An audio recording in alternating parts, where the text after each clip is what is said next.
Boa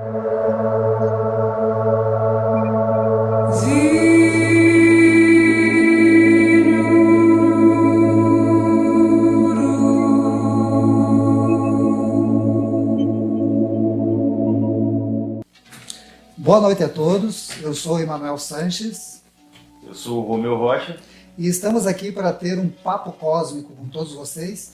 E hoje o tema que decidimos trabalhar, por ser o primeiro programa, seria uma conversa, um bate-papo realmente sobre o que é a Rede Rama. Né, Romeu? Muitas pessoas nos buscam, questionam, até em argumentações no Facebook sobre a Rede Rama, e nós sempre estamos respondendo um monte de perguntas. Então acho que aqui vai ser um local ideal para a gente conversar, dedicar um pouco mais de tempo a esse tema tão atrativo. Deixa eu te fazer uma pergunta, Emanuel. Como foi o início da Rede Rama? Como nasceu a Rede Rama? Pois é, né? A Rede Rama, na verdade, ela nasceu de uma inspiração. Porque, não sei se todos já sabem, existe um grande projeto a nível mundial de grupos de contato. Que são grupos que derivaram de um contato lá no Peru, de 1974, e que originou a Missão Rama. E nós somos vinculados a essa Missão Rama já há muitos e muitos anos. E dentro desse processo surgiu uma necessidade, uma espécie de anseio, né? Talvez derivado até da própria inspiração desses seres, que existe uma comunicação com os seres extraterrestres. E eles inspiraram a gente a constituir uma estrutura que unissem todas as correntes que trabalhassem de maneira similar à Missão Rama. Uma ótica bem universalista. Bem universalista, bem cósmica mesmo. Por isso até o tema papo cósmico vem bem a calhar. Né? Então, essa visão mais cósmica, ela envolve pessoas que se dedicam não só ao contato extraterrestre, mas a uma espécie de naturalismo maior, um respeito à natureza, a yoga, a meditação, Seishonoye, seja o que for, todos nós estamos caminhando em direção ao rumo, pensando no melhor para nós e para os outros e para o mundo em que nós estamos.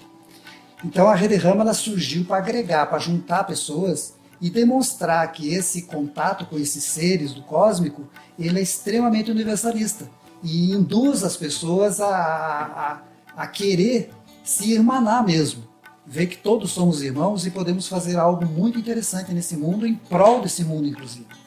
Inclusive como passam os guias, né, que o contato inicial não é com eles e sim consigo mesmo, né? Essa abordagem que o ser humano tem de se conhecer cada vez mais, de se identificar com os irmãos lado a lado, sem separação, sem separatividade. E esse trabalho da Rede Rama, ele vem bem nesse sentido, né, onde a gente vai integrar todos os caminhos convergindo nesse contato com os irmãos das estrelas. Exatamente. É a velha frase, né? Encontrem-se e nos encontrarão. Sim. Então a base está dentro de cada um. Né? A nossa busca interior, o nosso encontro pessoal enquanto um ser eterno. A partir dessa busca é que vai se abrindo vários caminhos, várias possibilidades. E deixa eu te fazer uma pergunta, o que é de fato o mais importante dentro dos trabalhos da Rede Rama? Assim, quais são as pautas de trabalho mais importantes que você identifica? Na verdade, existe todo um processo, de certa forma, toda uma organização um pouco livre, mas ela é organizada, né? Em que as pessoas nos procuram, querem participar da Rede Rama, e a gente estimula eles a fazerem guia de práticas, que pode ser tanto pela apostila do guia de práticas, como pode ser por maneira de audiovisual, está disponível na internet, no nosso canal e tal. E nada mais é do que uma maneira encontrada para que as pessoas todas tivessem acesso a várias ferramentas que elas possam usar na sua caminhada. Sim, né? Conhecer esses vários mecanismos. Então ela é composta de uma ótica vindo de várias vertentes, de vários ensinamentos, de muitas culturas, de vários tipos de religiões, apesar de ser uma corrente espiritualista, né? Não 100% vinculada a qualquer tipo de religião. Legal. Então, dentro disso, você veja, Romeu, as pessoas muitas vezes elas imaginam que o mundo lá em 1970, 1980, quando começou a Missão Rama, imaginam que o mundo naquela época era igual hoje, mas não era. Naquela época você não tinha acesso a muito material que falasse sobre, por exemplo, saída do corpo físico, sobre meditação, chakras, né, sobre o próprio autoconhecimento, autoajuda, pelo amor de Deus, eram coisas completamente inexistentes aqui no Ocidente. De difícil acesso. E de difícil acesso. Poucas pessoas tinham acesso, algumas sociedades mais secretas, alguns grupos assim que conseguiam pegar material do exterior, trabalhavam com essas ferramentas. Então o guia de práticas nada mais foi do que uma maneira de colocar várias dessas ferramentas no lugar para ajudar os grupos no seu início de caminhada. Isso, numa unificação de conceitos, de trabalhos, de valores, de pesquisa, tudo numa compilação só. Tudo isso. Esse guia de práticas também ele tem uma abordagem que já veio desde do trabalho no Peru, assim como também uma participação do trabalho do Charlie, que teve aqui no Brasil, desde que ele veio participar desse projeto. E tem uma maneira bem universalista de trabalhar diversos temas e conceitos, né? Como práticas de meditação, como conceitos como 7 leis universais, como os chakras, como várias outras correntes, né? E às vezes as pessoas que participam mesmo dos grupos, elas ficam pensando, né, mas para que vai servir eu conhecer as leis universais, né, eu saber o que é ufologia, eu saber alguma coisa sobre autoconhecimento? No final de todo esse trabalho grupal, né, muitas coisas vão surgindo. Por isso que a gente estimula muito o trabalho em grupo. Porque as pessoas juntas, uma vai ser o espelho da outra na caminhada, né? Então, muitas vezes, alguns problemas que a gente enxerga numa pessoa é um problema nosso, que a gente tem que superar, tem que transformar, transmutá-lo. E o trabalho em grupo, as reuniões periódicas nesse desenvolvimento, possibilita isso. Possibilita essa descoberta até das minhas limitações, né? E o grupo como um todo começa a trabalhar com isso e começa a trabalhar com os próprios paradigmas. Sim. Começa a entender os paradigmas que nós todos estamos inseridos e tentando, assim, grupalmente, organizá-los, entendê-los, para ver se algum tem que ser transposto ou não, se aquele paradigma está sendo um paradigma útil no desenvolvimento do grupo ou não. Já que você tocou nesse tema paradigmas, tem sempre uma pergunta que é bem recorrente até nós, né, na questão dos extraterrestres, Rede Rama e ufologia. É um paradigma bem recorrente, né?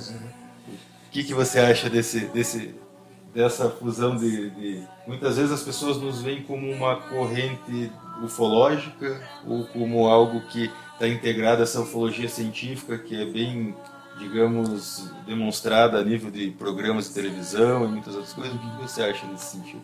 Na verdade, assim, pela minha experiência dentro da própria Missão Rama, e que hoje a Rede Rama se consolidou também dentro do processo, a ufologia dita científica, ela tem suas ferramentas para trabalhar com a ufologia, mas ela está em busca praticamente das naves. Sim. De ver nave, fotografar, saber de casuísticas, né, que ocorrem. E, na verdade, dentro da Rede Rama, nós não estamos correndo atrás disso, não. Sim. Né? Nós não precisamos saber alguma coisa a mais sobre as naves. O nosso interesse é sobre que mensagem esses seres que estão comandando essas naves querem nos trazer. Porque, na verdade, se elas estão ali, são manejadas por inteligências, e logicamente deve ser inteligência um tanto superior à nossa, pelo menos em tecnologia, né? Sim. O interessante é saber o que essas inteligências estão trazendo, por que elas são tão sorrateiros de aparecer e desaparecer, não se mostrar às claras para as pessoas, ficar cheio de mistério envolvendo-os, o que eles querem com isso, né? Qual a mensagem desses seres e por que eles se apresentam dessa forma? Porque se eles quisessem nos dominar, né, que nem os filmes mostram e tal, extraterrestres dominando o mundo, isso é pura ficção, é brincadeira. Sim. Porque se eles quisessem fazer isso, eles já tinham feito. Sim. Com a tecnologia que eles têm e tudo mais, eles já tinham feito isso há muito tempo. Então, com certeza, a intenção deles é outra. Então, o nosso foco, na verdade, é eles e sua mensagem. Essa é a importante, vamos dizer, pedra fundamental de toda essa religião. E principalmente, né, algo que causa às vezes muita estranheza nas pessoas de querer entender sobre essa mensagem dos extraterrestres e se deparam com eles falando sobre evolução de consciência, sobre compreensão do próximo, sobre um trabalho de harmonização de equipe entre os seres humanos. E isso causa um tanto de estranheza nas pessoas, né, que esperavam algo como uma ordem ou algo nesse sentido, né, e se depara com seres extremamente pacíficos, amorosos e que têm total intenção da nossa evolução como seres. Né? Isso a gente já sabe pelos contatos que os grupos têm, né? Hoje, dentro da Missão Rama, nós temos grupos em mais de 54 países. Então, tem muita gente, são centenas de milhares de pessoas que estão envolvidas nesse processo e muitas já tiveram experiências de conhecer esses seres, ter contato com eles. E todos os grupos que tiveram experiência são muito claros em termos da informação que foi passada. Né? Eles são seres pacíficos e que têm interesse na nossa evolução. É como se fossem nossos irmãos mais velhos retornando, sabe? Ou sempre estiveram aqui, a gente que não sabia, né? Estavam aqui e estão observando a situação, a vida nossa, como que está. Então eles não têm intenção de interferir, eles têm intenção de nos ajudar a crescer. É a história que a gente sempre diz, né? Em vez de dar o peixe para a pessoa, dê uma vara de pescar e ensina ele a pescar. Sim. Então talvez a filosofia dele seja mais ou menos assim, que a gente pega as ferramentas que nós temos e com essas ferramentas possamos evoluir, adquirir uma evolução consciente positiva, né? Resgatar a nossa consciência cósmica mais universalista, mais fraterna, mais amorosa, principalmente. O amor é a base disso tudo. E a partir disso sim se estabelecer um novo modelo de desenvolvimento, de sociedade, e eles participando disso. Eles participando ativamente daí desse projeto. Exatamente. A partir do próximo passo, quando a humanidade conseguir dar esse passo em direção a uma evolução de consciência, uma evolução entre a integração dos seres humanos, eles estariam participando aqui ativamente desse processo. Com certeza. Inclusive, isso é uma espécie de promessa também deles, né? Sim. Então, já nos falaram que quando a humanidade chegasse a um certo nível de número de pessoas com consciência desperta, eles estariam conosco, sabe? Constantemente nesse processo de crescimento.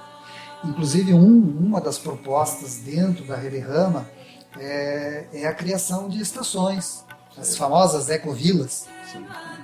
Então, esse projeto também está dentro da Rede Rama, é uma meta nossa, um dia atingir isso, é ter um local preparado previamente, harmonizado previamente, onde várias famílias possam habitar em zona rural, num local afastado e tal, trabalhar todas as ferramentas que esses seres já nos passaram e estabelecer cada vez mais uma ligação com eles, estreitar essas ligações. Sim. Essa é uma das propostas também. Um êxodo rural do ser humano. Na verdade vai ser um êxodo urbano, né? Sim. Vai começar a voltar. Vai começar a retornar. Vai ver que na natureza nós temos praticamente todas as ferramentas. Sim. Imagine, esses próprios seres dizem pra gente assim, que nós nos afastamos do planeta onde habitamos. Quer dizer, a pessoa se confina numa cidade, num apartamento, vive ali prisioneira, e essa é a vida dela. Vai trabalhar, volta, faz um lazerzinho, volta, vai para o trabalho. E para esses seres, isso é uma coisa assim completamente fora do que deveria ser real. Na realidade, eles estimulam que a gente volte à natureza. Por isso que nós fazemos saídas a campo com os grupos.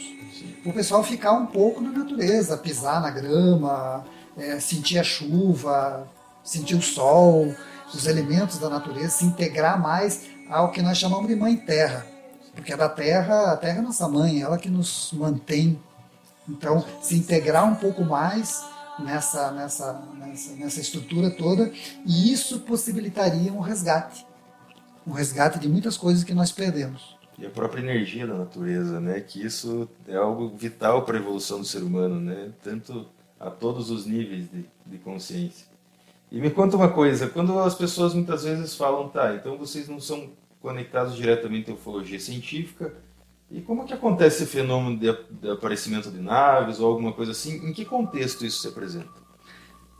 Na verdade existe uma espécie de acordo. Esses seres, eles se predispuseram a orientar, ajudar e acompanhar o trabalho de nossos grupos, as saídas de campo, e existe como se fosse uma checagem de uma coisa chamada comunicação. Certo. Com o passar do tempo, desse desenvolvimento que o grupo vai tendo, as pessoas vão tendo, algumas dessas pessoas conseguem estabelecer comunicação com esses seres. Eles têm uma facilidade muito grande de se comunicar telepaticamente. Sim. E algumas pessoas dos grupos conseguem estabelecer essa comunicação e eles começam a passar orientações através do que nós chamamos de comunicação. E essas comunicações, elas são feitas, você sente, você sabe que é uma comunicação, né? Mas mesmo assim, algumas, às vezes, mexem com vários grupos ou em temas muito sérios, que envolvem, às vezes, vários grupos do mundo inteiro, como o trabalho das expedições, né? Então a gente faz checagem, que é uma coisa que esses seres mesmo propuseram para nós. Se vocês tiverem dúvidas sobre uma comunicação, ou se não tem certeza sobre alguns elementos que vocês pegaram, que pode alguém achar que está criando na sua própria cabeça, vão a campo que nós sinalizaremos em apoio ou não. Então, se nós vamos a campo com esse intuito, na busca dessa afirmativa, né, ou negação de uma informação, vão aparecer naves ou sondas, alguns fenômenos que comprovam que aquilo ali realmente eles passaram para a gente. Certo. Se não acontecer, pode voltar para a prancheta, refazer o projeto, porque alguma coisa está errada ali na comunicação. Então simplesmente não aparecem naves assim por uma mera curiosidade do ser humano ou para, né, jamais. Somente para corroborar com o trabalho que está sendo realizado dentro dos grupos. Né? Exatamente. Tanto que tem grandes difusores assim, que trabalham com grandes massas de pessoas, sim, dentro da missão Rama, e reúne muitas pessoas em vários lugares, né? Tem uma saída no México, lá vai 300 pessoas, 400 pessoas e tal, e muitas vezes aparecem as naves em apoio àquela difusão, mas na realidade eles estão apoiando para que aquele coletivo de pessoas saibam que a mensagem que eles estão passando é aquela. Sim.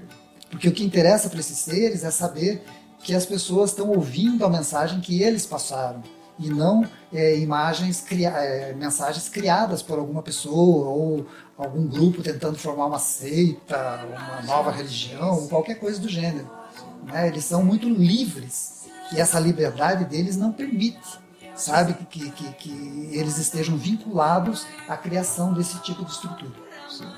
Inclusive na questão, né, de sempre algo que foram passados pelos guias no decorrer de todos esses anos, que a questão da informação não fique vinculada a certas pessoas, que não sejam criados novos gurus nesse projeto. Né? Principalmente.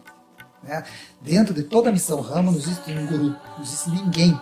Sim. Que é o proeminente que senta no trono e dá os comandos. Sim. Tudo é definido em grupo, de uma maneira coletiva, consensado. Sim. Né? As coisas são consensadas, não existe democracia. O pessoal diz, a democracia é o máximo. Não, não é.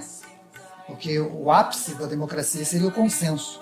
Sim. Na democracia, 3 pessoas de um grupo de 4, 3 pessoas dizem sim, uma diz não, ganhou sim. Sim. E no consenso não, todos, por mais que esse não aqui não consiga compreender, aos poucos eles vão se entendendo e muitas vezes pode ser que o consenso do grupo seja o não mesmo. Sim. E aquele não estava correto. Uma harmonização da comunicação entre o ser humano. Exatamente. Legal. E assim, quanto mais paradigmas as pessoas no decorrer dessa caminhada vão transcendendo, mais fica interessante o trabalho, mais próximo os guias acabam ficando dos grupos, e sempre o contato dos grupos, por mais que venha por determinadas pessoas inicialmente, nunca é daquela pessoa, e sim do grupo como um todo. Né? Com certeza. Com certeza, não existe a estrelinha. Sim. Ah, se aquela pessoa está lá, os guias vão aparecer. Isso não existe. Isso. Né? Isso não faz parte. Exatamente, o trabalho acontece nesse sentido da dilapidação do ego, né? Uhum. De você desbastar todas as camadas de ego, que é tudo o que acontece na humanidade hoje em dia de forma negativa acontece muito em função da pessoa sempre trazer para si vantagens, trazer para si holofotes, atenção, uhum. E esse trabalho justamente nesse sentido, e o que passam os guias é sempre que o ego seja apenas uma ferramenta e nunca tome conta desse contexto como um todo. Né? Com certeza, essa é a sabedoria. Sim. E tão difícil muitas vezes de exercitar, né? Esses são os maiores obstáculos dessa caminhada. Com certeza. Bem, pessoal, então acho que o nosso papo cósmico aí já foi bastante longo, né? O que você acha, Romeu? Podemos continuar ou encerramos o nosso papo cósmico por agora? Eu acho que tá um bom início de caminhada e teremos vários programas, né? Um a cada semana, a gente vai se encontrando aí no decorrer desse trabalho. Então, pessoal, sejam sempre bem-vindos ao nosso canal, né? Sempre estejam ligados no Papo Cósmico, que toda semana vai ter alguma coisa nova, alguma coisa será discutida e perguntas serão respondidas também, né? Com certeza, quanto mais perguntas, melhor.